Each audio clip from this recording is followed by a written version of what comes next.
भाइयों और बहनों, इतना सारा सब कुछ विश्वास और गुरुदेव के वचन पर चलना, गुरुदेव की आज्ञा में चलना, ये सब कुछ तभी संभव है जब हम अपने गुरुजी को पहचान लेंगे, जब हम अपने गुरुदेव भगवान को परमात्मा के रूप में हृदय से स्वीकार कर लेंगे, जब हम उनके ज्ञान को अपने अंतःकरण में समा लेंगे। भाइयों और बहनों, उसी समय भगत के अंदर बदलाव आ सकता है। भगत वास्तव में एक सच्चा भगत बन सकता है, अपने गुरुजी की शिक्षाओं पर, उनके वचनों पर दृढ़ होकर चल सकता है। अन्यथा जिस प्रकार एक ट्रेन जाती है दिल्ली से बॉम्बे, और जिसने जहां तक की टिकट ले रखी है वो वहीं उतरता चला जाएगा, अंतिम स्टेशन तक वहीं पहुंचेगा जिसने अंतिम स्टेशन तक की टिकट ले रखी है। तो गुरुदेव के वचनों पर अंत समय तक वही भगत टिक कर रह सकता है जिस भगत ने गुरुदेव की वास्तविक परमात्मा वाली स्थिति को पहचान लिया होगा। और उस परमेश्वर के आशीर्वाद से, गुरुदेव भगवान के आशीर्वाद से, आप और हम साथ संगति से जुड़े हुए भाई बहनों का सौभाग्य कि परमेश्वर ने विशेष रजा बख्श के, परमात्मा कहते हैं पिछले जन्म से होते हैं पूर्ण हंस मुराद, ये कोई पिछले जन्म जन्मांतरों की भक्ति और शुभ कर्मों का संयोग होता है जो भगत अपने गुरुदेव को पहचान पाते हैं। अन्यथा ये लाखों की भीड़ सतलोक आश्रमों से जुड़ी हुई, ये किस प्रकार से सोशल मीडिया पर आए दिन अपने कुकर्मों को दुनिया के सामने प्रदर्शित करती रहती है, आप और हमसे कुछ भी छुपा हुआ नहीं है। तो गुरु जी को परमात्मा मानने के विषय में आदरणीय गरीबदास जी महाराज जी की ये वाणियां हैं। ये पुस्तक है भाई और बहनों यथार्थ भक्ति बोध। इनमें एक वाणी के माध्यम से कि कबीर गुरु को मानुष जो गिने, चरणा अमृत को पान, ते नर नरक में जाएंगे, जन्म जन्म होए सुवान। भाई और बहनों, इस वाणी के माध्यम से सतगुरु रामपाल जी भगवान हमें क्या समझाना चाहते हैं, क्या शिक्षा देना चाहते हैं? सरलार्थ, जो सतगुरु तत्वदर्शी है, तो वर्तमान में हम सबको पता है कि तत्वदर्शी संत कौन है? धरती पर एकमात्र सतगुरु रामपाल जी परमेश्वर जी हैं।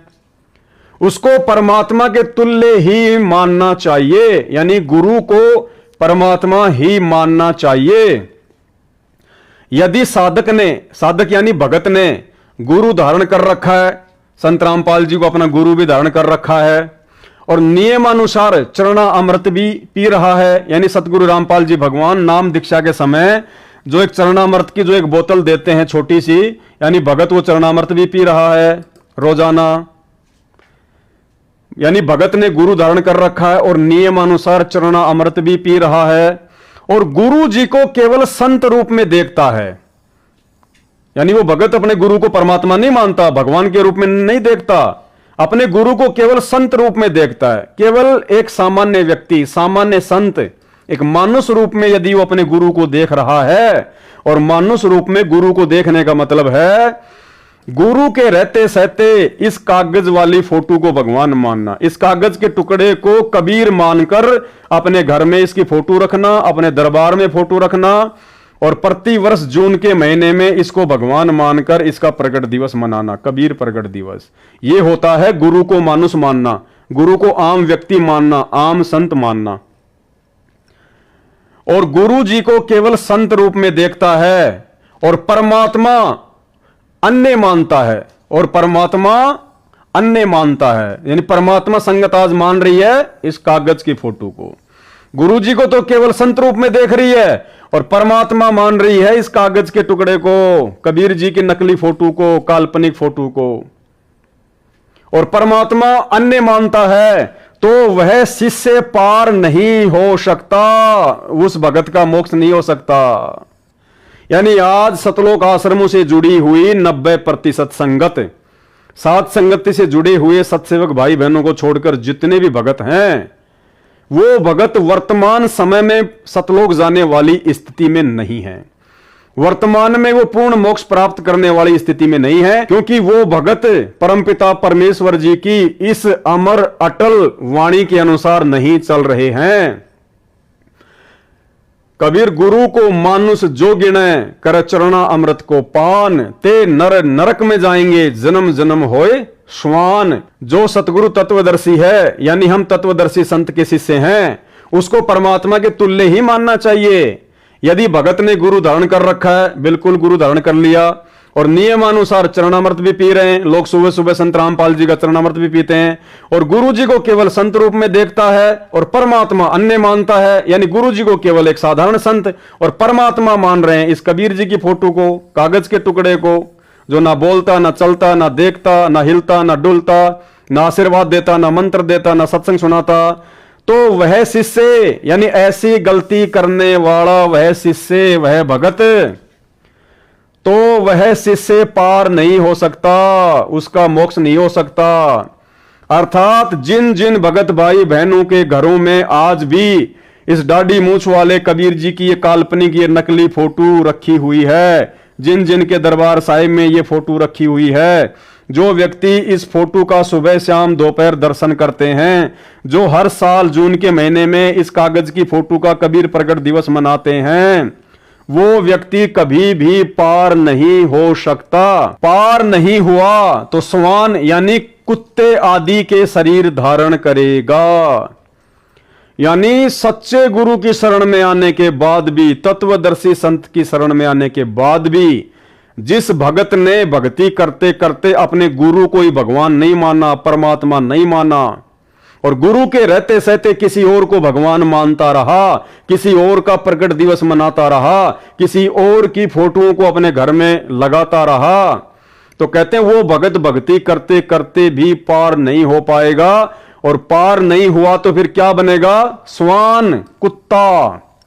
गुरु और परमात्मा में कोई अंतर नहीं होता। जब तक दो समझ कर चाला है, कबीर साहब कहते हैं, वो कुत्ते की दुनिया में जागा। तो आज सतलोक आश्रमों से जुड़े हुए 90% भगत, सतगुरु रामपाल जी परमेश्वर जी का कलयुगी परिवार, उनके भाई बंधु रिश्तेदार, ये कोऑर्डिनेटर, सब के सब इसी को भगवान मानते हैं।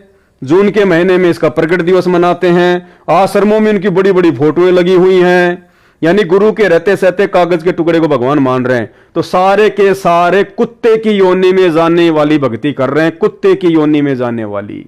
ये मैं नहीं कह रहा, आपके गुरु सतगुरु रामपाल जी स्वयं कह रहे हैं। आपकी आंखों के सामने इस वाणी का सरलार्थ उन्हीं के द्वारा लिखित पुस्तक यथार्थ भक्ति बोध में लिखा हुआ, भाई जी पढ़ लेना। आगे फिर क्या बताया परमेश्वर जी ने? दूसरी वाणी, जस्ट इसके आगे वाली वाणी, इसी पुस्तक यथार्थ भक्ति बोध से वाणी, गुरु मानुष कर जानते ते नर कहिए अंध, ओवे दुखी संसार में आ गए यम के फंद।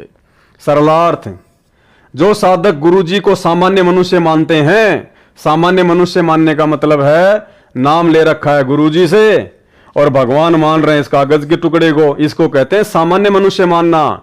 वे व्यक्ति अंधे, तत्व ज्ञान नेत्रहीन हैं, बिल्कुल मूर्ख हैं, मूढ़ हैं, नाम लेकर भी गधे हैं। उनको भक्ति का कोई लाभ नहीं मिलता, जिस कारण से इस संसार में भी दुखी रहेंगे तथा फिर यमराज के नरक का भी कष्ट भोगना पड़ेगा। मरने के बाद में, भक्ति करते करते भी मरने के बाद में नरक में जाना पड़ेगा। तो भाई और बहनों, क्यों आफत मोल ले रहे हो? सीधा सीधा परमात्मा धरती पर प्रकट है, समझाने में बताने में कोई कसर नहीं छोड़ रखी है, और तुम अपनी मूर्खता में इस कागज के टुकड़े को भगवान मान के पूज रहे हो, प्रकट दिवस मना रहे हो, बड़े बड़े पोस्टर लगा रखे हैं आश्रमों में। अरे भैया, गुरु जी का परिवार पार नहीं करेगा, गुरु जी के बेटा बेटी, ये कोऑर्डिनेटर तुम्हारी नैया पार नहीं लगाएंगे। इनकी खुद की नैया तो दलदल में धसी हुई है, दलदल में। ये सभी लोग आने वाले समय में रोएंगे, पछताएंगे और समय हाथ से निकल जाएगा। ये सभी लोग आने वाले समय में रोएंगे, पछताएंगे, लेकिन उस समय तक जब इनको ये बातें समझ में आएंगे ना, जो बातें वर्तमान में सत्सेवकों के आ चुकी हैं, ये बातें जब तक इनके समझ में आएंगी तब तक तो समय हाथ से निकल चुका होगा। और बाद में फिर परमात्मा कहते हैं कि अब पछताए क्या हो जब चिड़िया चुग गई खेत। परमार्थ क्या है? स्वार्थ नहीं, वर्द अवस्था आएगी। अब भी 3-3 घंटे 4-4 घंटे खड़ा होकर परमात्मा की नौकरी कर रहा हूँ, उसके बच्चों के। आँख खोल लो, 10 समझ थोड़ी सी भी बच्ची हो तो काल ने फूक दिया कति दिमाग तुम्हारे।